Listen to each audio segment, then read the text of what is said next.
it is horrible what they're trying to do here. It is really like I own a business here, and I travel 3 times a year to China, and at least twice down to Brazil, and at least once to Europe.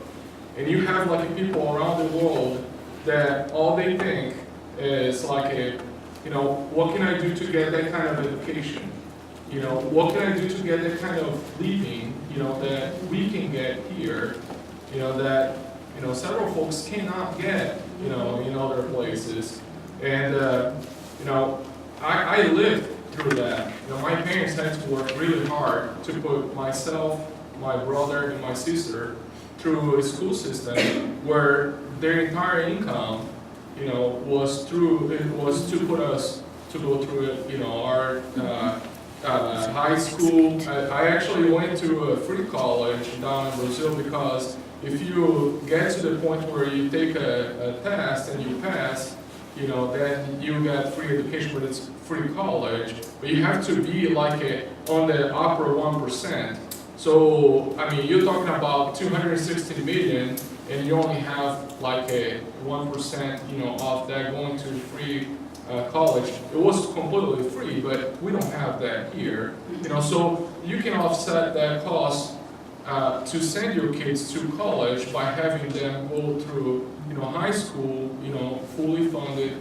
And also the thing with healthcare, I can say on the flip side that I had universal healthcare down in Brazil. And that was a good thing. But the government down there, it's not the government here. And I'm sorry for my French, but the government here, what I see of those guys, of my 13 years being living here, is that, and again, sorry, it's a bunch of pussy, up there. Because, look, down in Brazil, they actually, they go up after the pharmaceutical companies, and they say to them, like, hey, look, this is how much I wanted to pay. If you don't work with me, I'll break the patent, and I'll make this here.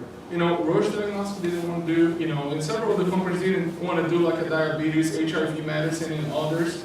And the government down there broke the patent and offered that for free. I have an aunt that had cancer, the entire treatment, surgeries and everything was free. There is no such a thing as like a waiting list. You go into the hospital, you say like, look, I have this. They assemble the team to do that. It's not like what you hear in Canada where, someone has a, heart disease and you have to wait 4 years to have a transplant. Well, if they don't have a match, then, they have to find a match, But anyway, we need, to get ourselves together here. I can say this, I am a U.S. citizen. People hear me and say like, hey, that guy has an accent. And, I came here to another meeting at a few weeks ago. I'm sorry? Yes. Well, yeah, and the thing is like, we just need to stop that. This thing about like at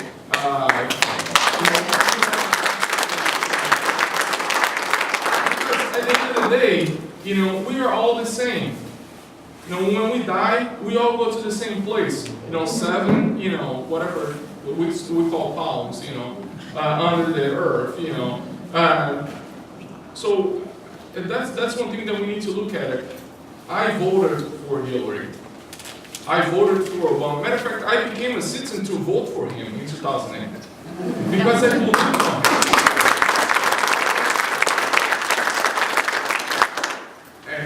I know several people that they are Republican. I used to work for a company where, everyone on that, they were like all Republicans. And I was the only one with the weird accent, and I was the only one that didn't fit in. But at the end of the day, they needed to rely on me, and I needed a paycheck.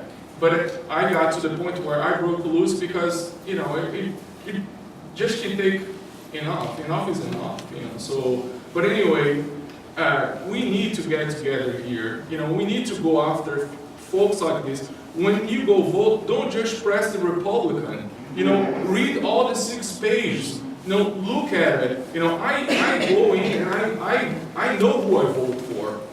I know who I vote for. I didn't go and press one button because, And I said, I'm sorry, if there are 10,000 people on the line, this is my turn. So, but anyway, that's my 2 cents, and Thank you.